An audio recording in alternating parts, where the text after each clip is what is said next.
एक बड़ी पुरानी कहावत है, कहते हैं ईंट का घर और मिट्टी का दर। कुछ वैसा ही इस वक्त मालदीव के साथ हो रहा है। मालदीव के रक्षा मंत्री ने क्या भारत को अपना दुश्मन बताया है? जानेंगे मालदीव के रक्षा मंत्री ने उल्टा अपने ही पैरों पर कुल्हाड़ी कैसे मारी है। तो वहीं दूसरी तरफ बांग्लादेश के जहाज को कोई बचाने नहीं आया, तब भारत ने बचाया। पर क्या बांग्लादेश एहसान मानेगा? जियोपॉलिटिक्स में बहुत कुछ चल रहा है, हमेशा की तरह जानने को मिलेगा बहुत कुछ। आइए जानते हैं इन खबरों को विस्तार से। कुछ दिन पहले हिंद महासागर में बांग्लादेशी जहाज का अपहरण कर लिया गया था। अब भारतीय नौसेना ने उस जहाज को बचा लिया है। कहते हैं ना, जहां रामधनी वहां कौन कमी। कहा जा रहा है गुरुवार सुबह भारतीय नौसेना ने समुद्री लुटेरों से जहाज को रेस्क्यू किया। इससे पहले मोजाम्बिक के मापुटो बंदरगाह से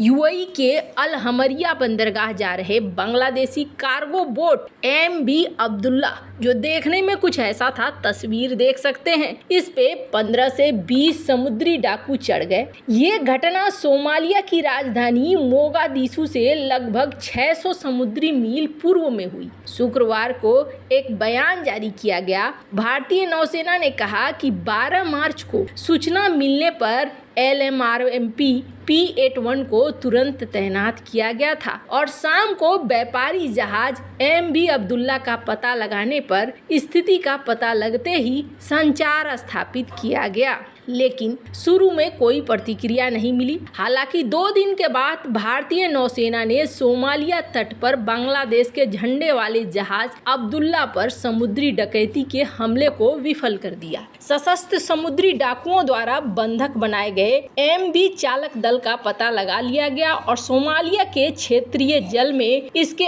आगमन तक MV के करीब रहना जारी रखा गया। नौसेना ने एक बयान में कहा कि मिशन ने समुद्री सुरक्षा अभियानों पर युद्धपोत तैनात किया था, जिसका मार्ग भी बदल दिया गया था। 14 मार्च की सुबह अपहरित जहाज को रोक लिया गया।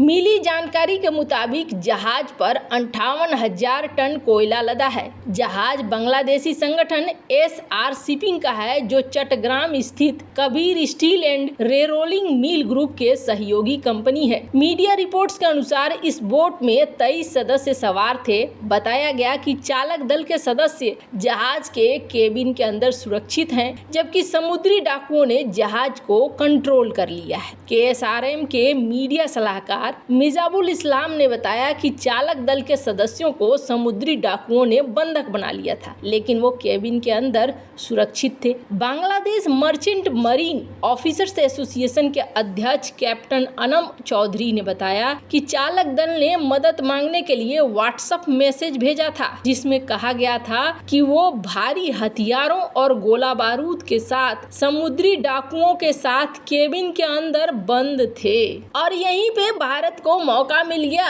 भारत ने यहाँ एक्शन दिखा दिया। भारत की नौसेना तो अभी वैसे भी अपना ताकत हिंद महासागर में दिखला रही है। वैसे सच भी है, हिंद महासागर में भारत क्यों बड़ी शक्ति है और क्यों हिंद महासागर को हिंद महासागर कहा जाता है, ये भी भारत ने अभी हाल के दिनों में साबित करके दिखलाया है। पर सवाल ये उठता है कि जिस बांग्लादेश का जहाज हमने बचाया, वो बांग्लादेश क्या हमारे साथ अच्छे रिश्ते हमेशा बनाकर रखेगा? क्योंकि स्क्रीन पर एक आर्टिकल देख सकते हैं, सोशल मीडिया में द डिप्लोमेट की खबर है कि यहाँ पर अवामी लीग जो भारत के सपोर्ट में रहती है, उसको लेकर इंडिया आउट कैंपेन भी चलाया जा रहा है। मतलब ये सारे भारत को निकालने की बात नहीं कर रहे हैं, बल्कि ये खुद जाने की बात कर रहे हैं। क्योंकि जो देश भारत को आउट कर चुके हैं वो बड़े पछताए हैं, और इसका सबसे बड़ा उदाहरण है युगांडा, जहां पर भारतीयों के लिए एक बार इसी तरीके के कदम उठाए गए थे और बाद में क्या हाल हुआ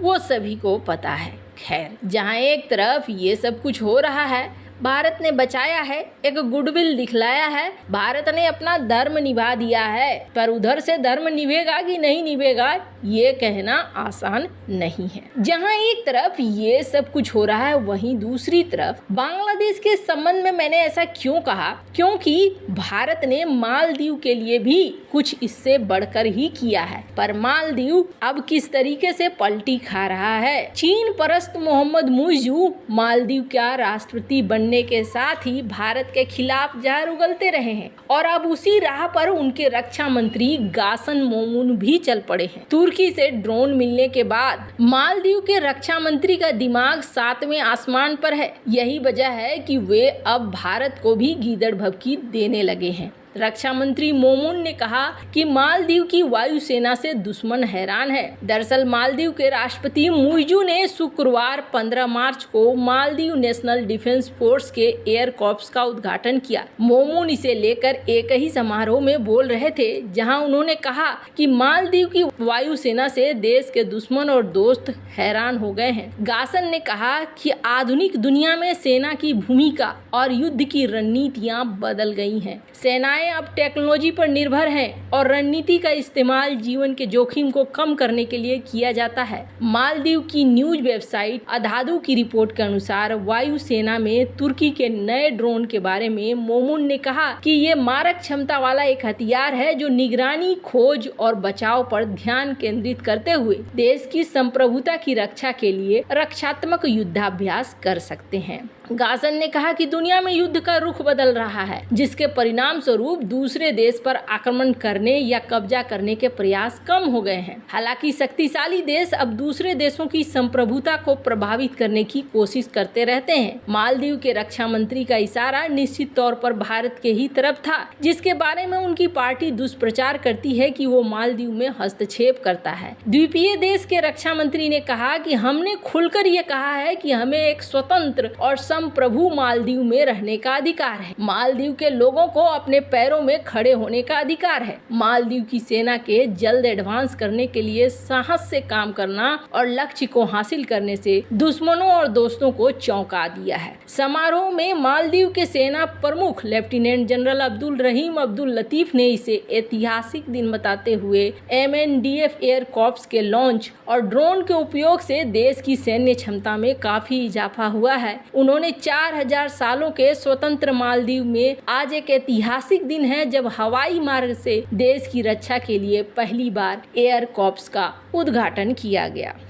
चलो ये तो समझ में आया कि मालदीव अब अपनी रक्षा खुद करने की बात कह रहा है, पर कहते हैं जरूरत से ज्यादा नहीं बोलना चाहिए। यहाँ पर रक्षा मंत्री बोलते बोलते बहुत कुछ बोलकर निकल गए। 2 ड्रोन 4 ड्रोन से किसी देश की रक्षा और सुरक्षा नहीं होती है। आज की डेट में नीतियाँ बहुत महत्वपूर्ण हो गई है। कोई भी चीजें अब पहली जैसी नहीं रह गई हैं। वैसे तस्वीरें देख रहे हैं आप, ये तस्वीरें हैं उस इवेंट के। यहाँ मुइज़ू खुद भी मौजूद रहे हैं और यहाँ पर खड़े होकर मुइज़ू ने इस ड्रोन की उड़ान देखी, तस्वीरें खिंचवाई, कुछ लिखा, ताकि दुनिया को भी समझ में आए कि ये मालदीव के लिए कितना बड़ा ऐतिहासिक दिन है। वैसे आपको क्या लगता है, इन सब मामले में आपकी क्या राय है, कमेंट कर जरूर बताएं। जल्द मिलते हैं अगले वीडियो में नई खबर के साथ।